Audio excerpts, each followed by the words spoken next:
राजनपुर के मेरे प्यारे भाइयों और बहनों, जब लोग पंजाब का नक्शा देखते हैं तो वो ये देखते हैं कि राजनपुर पंजाब का इस तरफ से आखिरी जिला है।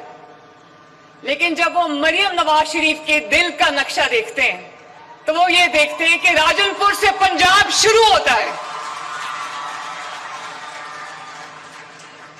राजनपुर भले लाहौर से दूर सही, नवाज शरीफ और मरियम नवाज के दिल से दूर नहीं, बहुत करीब है। यहां पर मेरे बिलोच भाई जो बैठे हैं, जो मुझे सुन रहे हैं, मैं बिलोच पगड़ी को सलाम करना चाहती हूं, बलोची टोपी को सलाम करना चाहती हूं और बलोची चादर को सलाम करना चाहती हूं। आज जब मैं आ रही थी इधर राजनपुर, तो यहां पर जो जहाज लैंड किया वो यहां पर एयर बेस है, वहां पर फरीद एयर बेस पे लैंड किया। तो इन्होंने कल मुझे कहा कि आप फरीद एयर बेस से हेलीकॉप्टर पे बैठें और राजनपुर लैंड करें क्योंकि आधे घंटे का रास्ता है।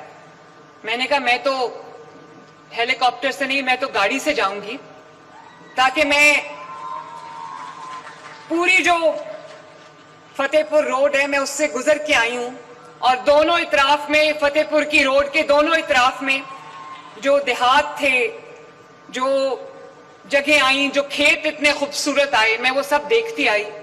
और पूरा रास्ता तकरीबन आधे घंटे का रास्ता था, जितना मुझे फतेहपुर के लोगों ने, राजनपुर के लोगों ने, खवातीन ने, बुजुर्गों ने, बेटों ने, बेटियों ने जिस तरह मेरा इस्तकबाल किया, जिस मोहब्बत से उन्होंने मुझे खुशामदीद कहा, राजनपुर, मैं आपका तहे दिल से शुक्रिया अदा करना चाहती हूं। ये मोहब्बत मुझे हमेशा याद रहेगी।